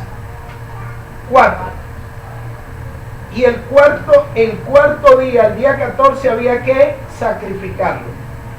Si usted cuenta lo que le van narrando los evangelios, el día que el Mesías entra al templo, empezaron a revisarlo, porque él era el Cordero de Elohim, que estaba entrando a la casa, el que quitaba el pecado del mundo. Y ese día empezaron a revisarlo, lo empezaron a revisar los líderes religiosos. ¿Se acuerdan que el día que él entró, Marcos nos dice que entró y volvió y salió? El segundo día entró y volcó las mesas. Y le preguntaron con qué autoridad hace esta cosa. Empiezan a revisarlo. Después se fue y volvió y entró y volvió otra vez otro altercado. Hasta que entró el tercer día y el cuarto día lo pusieron preso y lo sacrificaron. Lo mataron. Entonces, ¿qué te está presentando el autor del Evangelio? Está siguiendo la fiesta de Pascua y está presentándote a el Mesías como el Cordero de Elohim. Juan dice que quita el pecado del mundo, pero la Pascua no es para perdón de pecados. La Pascua es para liberación del pueblo. Porque Juan dice que quita el pecado del mundo, porque está agrupando todo lo que tiene que ver con la muerte del Mesías, satisface todo lo que la Torah pide en torno a los sacrificios de sangre. Pascua, Yom Kippur, el sacrificio continuo, todo eso queda satisfecho ahí. ¿Sí me estoy explicando? Entonces hay que leer con esa comprensión, con ese entendimiento, porque si no lo hacemos de esa manera, amados y amadas, vamos a tener problemas a la hora de leer. No leeríamos correctamente. Vamos a precisar algunas cosas y en eso yo digo que nos quedamos. A ver qué tiempo tiene el estudio. Sí, tiene 1 hora y 24 minutos. En torno al Mesías se formó un grupo de discípulos. ¿Sí o no? en torno a él se formó un grupo de discípulos. Ese grupo de discípulos escuchó su mensaje, lo vio, ¿sí? Aleluya. Se estacionó. Aleluya. Bueno, ¿qué mensaje anunciaba el Mashiach? Anunciaba el reino de Elohim. Y su ministerio lo estableció en Israel. Él no salió de Israel. Ahora, sobre todo lo hizo en la zona del norte. ¿Ustedes saben dónde queda la zona del norte? Hacia Galilea. ¿Por qué en la zona del norte? De ese lado estaban las 10 tribus.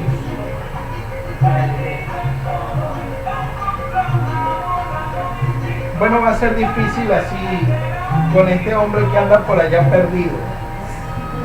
Va a ser difícil continuar con la clase. Entonces, quería que viéramos a el Mesías como predicador, que fuésemos descubriendo su mensaje. Vamos a ver qué dice Mateo 9:1.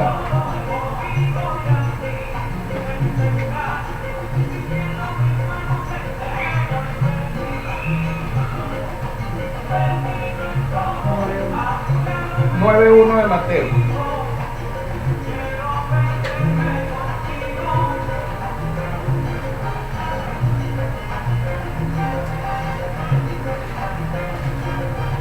¿Lo tienen?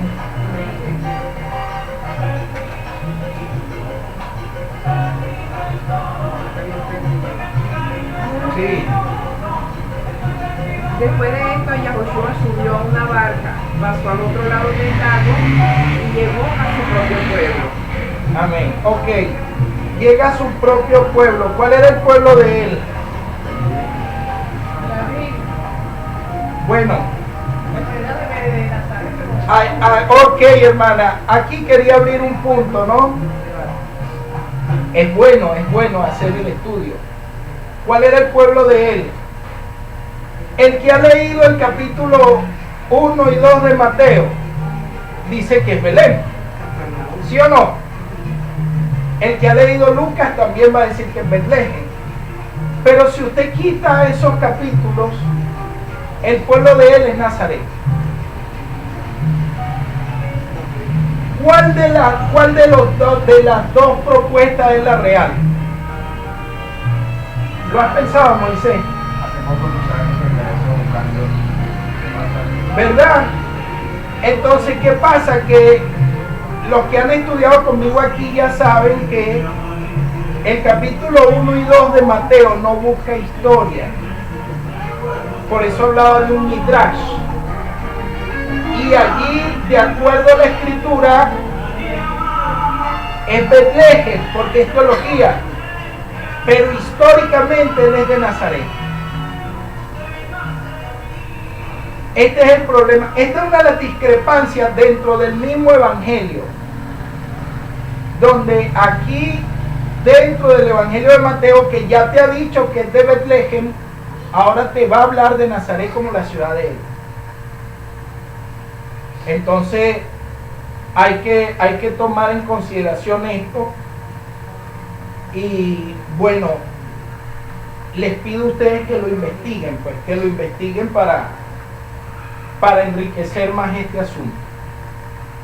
Ok, el ministerio que él emprendió no fue un ministerio fundamentado en,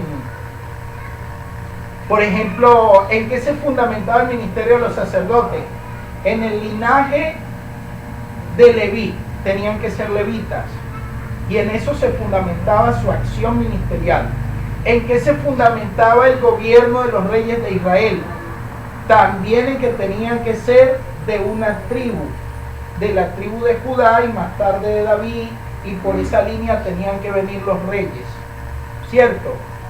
El ministerio que está desarrollando el Mashiach no es un ministerio que se esté apoyando desde el punto de vista del sacerdocio levítico. Esto hay que decirlo, hermano. Yahoshua no actuó como sacerdote aquí en la tierra, aunque en algunos casos, por vía de excepción, algunos han intentado verlo así, pero es problemático presentar a el Mashiach como sacerdote aquí en la tierra, porque él no era de la tribu de Leví.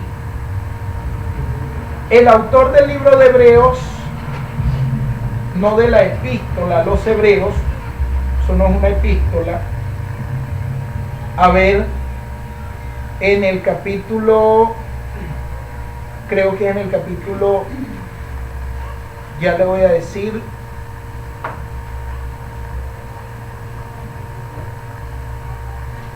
en el capítulo, a ver si es el 7, no, el 7 no es,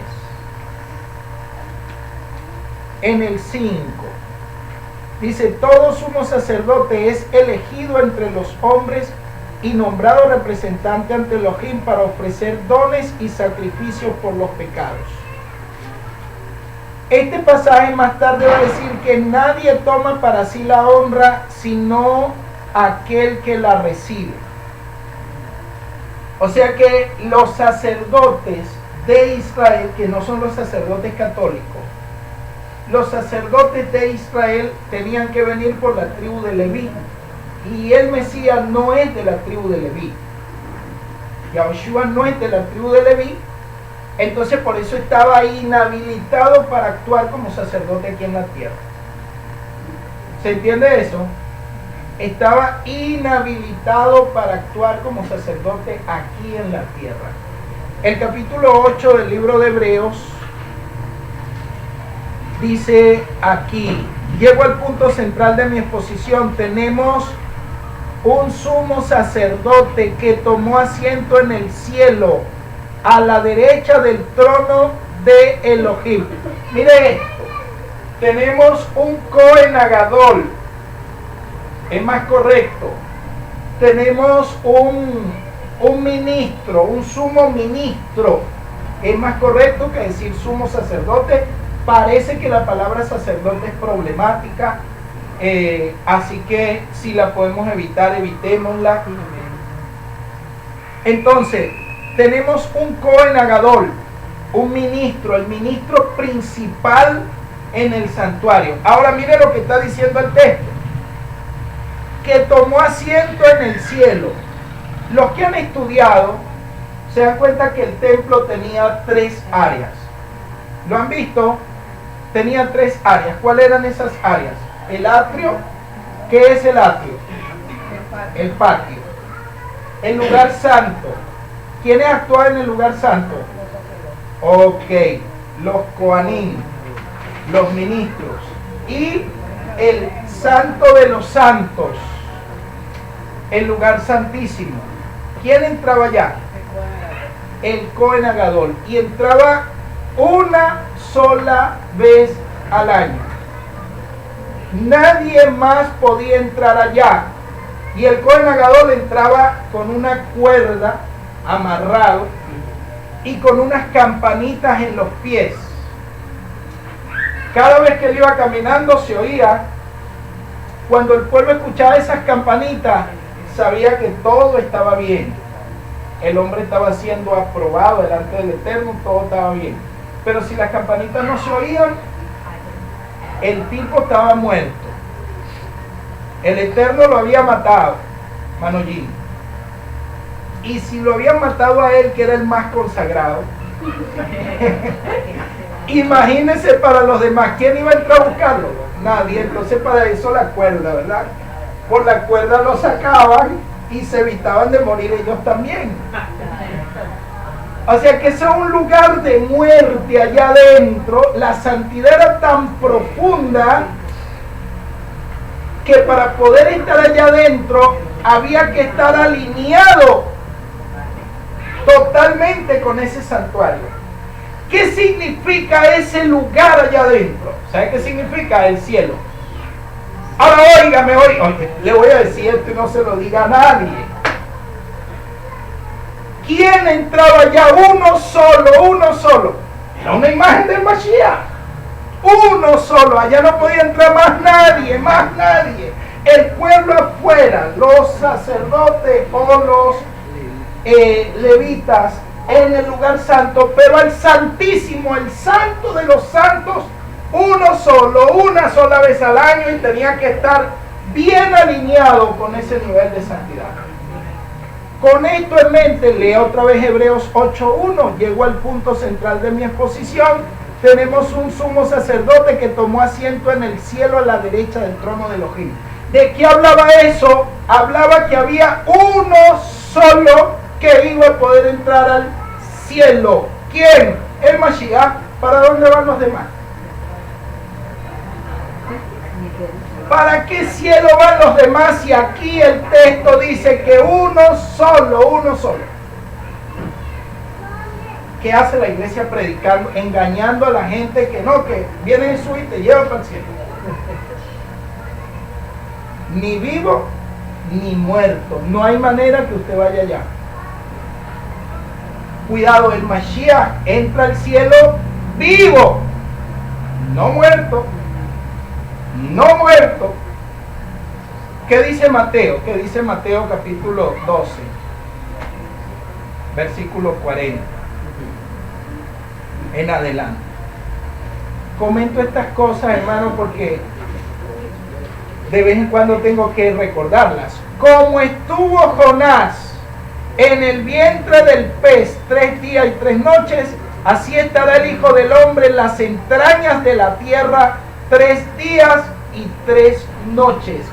¿Dónde estuvo el Mashiach mientras estuvo muerto? ¿En el cielo, en el infierno o en el corazón de la tierra? ¿Qué hacen los predicadores aquí? Dígame, ¿qué hacen los predicadores con esto? ¿Ah? Padre, en tus manos encomiendo mi espíritu. ¿A dónde se fue? ¿Al cielo? ¿Al infierno? ¿O estaba en el corazón de la tierra? Los predicadores tienen que ponerse de acuerdo. Unos lo mandan al cielo, otros lo mandan al infierno. Nadie lo quiere en el corazón de la tierra. Dijo, en el corazón de la tierra voy a estar. Todos los cristianos se van al cielo y los mundanos por el infierno. Entonces, ahora oiga. Porque si él estuvo en el corazón de la tierra, el hombre más santo que ha pisado este universo, no entró al cielo muerto. ¿Por qué usted va a entrar al cielo muerto? Si el más santo en este universo no entró al cielo muerto, ¿cómo es que un cura con una misa va a mandar a alguien al cielo muerto? O un pastor hoy en día. La ignorancia es atrevida y es tan grande, pero tan grande, hermano, que si usted venía a visitar un muerto, usted no entraba al tabernáculo. Y eso que el tabernáculo es una copia en la tierra de lo celestial. Y si usted no entraba en la copia, usted que estaba vivo no lo dejaban entrar en la copia. Imagínese que usted como pastor o como sacerdote va a mandar un muerto al original. Mijo, pero si tú que estabas vivo no te dejaban entrar en la copia, ¿cómo es que el Eterno va a dejar entrar en el original un muerto? Elohim no es Elohim de muertos, sino de vivos. ¿Dónde estuvo el Mashiach cuando estuvo muerto? En el corazón de la tierra. ¿Y qué dice Primera de Tesalonicenses, capítulo 4? Capítulo 4. Dice, verso 14. Si creemos que el Mashiach murió y resucitó, de la misma manera. ¿Cómo? De la misma manera traerá Elohim a los que durmieron en él. ¿Cómo, hermano Jesús? De la misma manera. ¿Cómo? De la misma manera que ocurrió en el Mashiach. ¿Cómo? De la misma manera. ¿De qué manera ocurrió el Mashiach cuando estaba muerto? ¿Entró al cielo muerto? No. Entonces, ¿cómo es que alguien que muere en el Señor se va a ir al cielo? Eso es mentira, hermano. Mire, usted lo engañaron. Hay gente que piensa que ya arriba en el cielo hay un gentío. Qué locura, hermano. Qué locura la que nos enseñaron a nosotros. De la misma manera. ¿Cómo? Si el Mesías muerto estuvo en la tierra, usted no va a salir de la tierra. ¿De dónde? ¿Qué significa la palabra Adán? Que viene de la Adamá, que es Adamá, tierra. Entonces, ¿de dónde venimos? ¿Del cielo o de la tierra? Polvo que eres y al polvo que volverás. La tierra nos da el agua, nos da comida, nos da vestido, nos da calzado. La tierra nos lo da todo. La tierra es nuestra madre. Desnudo salí del vientre de mi madre y desnudo volveré allá. ¿De qué vientre está hablando allí? Lógico que está hablando de la tierra, porque un hombre puede salir del vientre de una mujer, pero no puede volver a ese vientre. Pero un hombre que es sacado de la tierra, vuelve a la tierra o no vuelve a la tierra. Entonces, ¿de qué madre está hablando? Pues de la madre tierra. La Pachamama te da agua y tú vuelves, y cuando vas al baño y orinas, se la devuelves. Te da comida y cuando vas al baño, se la devuelves. Te da todo y cuando te mueres, te recibe completo otra vez. Polvo eres y al polvo volverás. Ah, no, pero a la gente le quieren meter cuentos de camino. No, hermano, vamos a estudiar bien la palabra para que usted vea. El único que entró al cielo, uno solo. Más nadie, hermano, más nadie podía entrar al cielo. Y por eso la imagen del sumo sacerdote, porque es una imagen del Mashiach, del Cohen Agadol. ¿Se da cuenta? Porque estos mensajes no son populares. Estos mensajes no son actos para pastores ni para sacerdotes. Estos mensajes, hermano, mire, estos mensajes son kriptonita para aquellos predicadores. Eso mejor dicho, nos declaran herejes. De una vez nos mandan al infierno. Pero no importa, la escritura es la que nos está enseñando. El otro día por radio estaba dando una clase que se llamaba Textos difíciles de la escritura, y usted hubiera visto cómo brincaban por radio, pero no pueden presentar pruebas. Nosotros estamos presentando pruebas estamos presentando nosotros aquí. Entonces no piensan que una persona muerta va al cielo. Y en las iglesias, y ustedes lo han visto, meten urnas para velar a los muertos en las iglesias. Busque un solo ejemplo en la escritura, uno solo.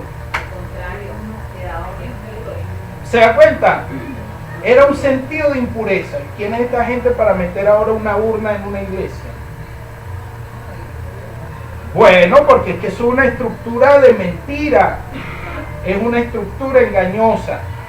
Entonces tomemos pues conciencia de eso, porque es muy importante pues que tengamos eso claro. Entonces, lo que le estaba comentando, y con esto nos quedamos, allí en Hebreos 8:1 en adelante, dice que tenemos un Cohen Agadol, sumo sacerdote, que tomó asiento en el cielo a la derecha de Elohim. Él es ministro del santuario, de la verdadera morada construida por Yahweh y no por los hombres. Entonces, todo sacerdote debe tener un lugar para ofrecer, debe tener algo para ofrecer y debe estar constituido para poder ofrecer. Necesita constitución, necesita lugar y necesita tener que presentar. Entonces el Mashiach, mientras estuvo en la tierra, como no era sacerdote, porque no era del linaje levítico, entonces no podía actuar como sacerdote. Desde el templo no podía actuar como sacerdote. Entonces, como no puede actuar como sacerdote, se presenta como ofrenda. y cuando se presenta como ofrenda y muere, cuando resucita, entonces sí resucita como sumo sacerdote, pero ya no del linaje levítico, sino del orden de Melquisedec o de Malquisedec. Y como ese que era Malquisedec, usted lee en la Torá, él era Cohen en lo alto, Cohen del Altísimo. ¿Lo dice o no lo dice la Torá? Se puede leer que él era Cohen del Altísimo y en lo alto. Entonces viene Mashiach, muere como ofrenda, resucita como sacerdote, tiene que subir al santuario, lleva su ofrenda que es su muerte y ahora puede oficiar por nosotros. ¿Entienden lo que estamos diciendo? Entonces esto, amados, nosotros tenemos que tenerlo claro para que podamos ver todo lo que nos van presentando pues estas fuentes preexistentes que hay que irlas estudiando, hay que irlas analizando para poder entrarle a este asunto. Comentarios de la clase, por favor. Hermana Erika. Bueno, a mí me mandó muchas dudas. Vaca De sagrada. la Torah. Amén, amén. Bueno, eso es muy importante, mi hermano. Si entendió algo, aleluya. Hermano Jesús. Caramba, verdaderamente. Yo no tengo palabras cómo explicar toda esta cosa. Aunque hay Amén. palabras, pero esas palabras, bueno, va más allá de todo conocimiento humano. Amén. Bueno, es importante que podamos estudiar bien. Que podamos estudiar bien. Hermana María, cuéntenme las dos Marías. ¿Todo bien? Aleluya. Usted, Bueno, hermana como María. dice mi hermana, pues que aprender a leer la palabra que nosotros hermanos que toda era inspirada. Ok. Que toda era inspirada y ya nos damos cuenta que En el orden en que históricamente esto se fue dando, no es como nos han echado el cuento a nosotros. Cuando nos atenemos a las fuentes, que es lo que yo quiero que ustedes aprendan a mirar, nos damos cuenta que el resultado es distinto. Moisés, cuéntame algo. Para decir lo que dice la hermana, la verdad que estudiar la palabra así o verla desde ese punto de vista es muy diferente. Amén. Pero se ve más real, pues, se ve más, se ve más a lo que caminan las cosas del Señor. Aleluya. Usted, mi hermana. Igual. Bueno, excelente, porque esa es la lucha que tenemos. La lucha que tenemos es que la escritura aterrice en la vida de nosotros, que la bajemos a la vida, que la bajemos a nuestra experiencia, no que la dejemos en el mundo de las ideas, que en ese mundo no esté clara. Eso es un grave error, porque cuando usted, mire, yo no sé, a ustedes les tiene que haber pasado que en algún momento ustedes se pongan a hacer algo que no saben, que ustedes tienen una idea nada más, y cuando lo empiezan a hacer, ustedes descubren que en la práctica se cometen muchos errores, ¿sí o no? Muchos errores. Dice, oye, tenía una idea. Cuando llega el que sabe, se da cuenta de lo que pasó.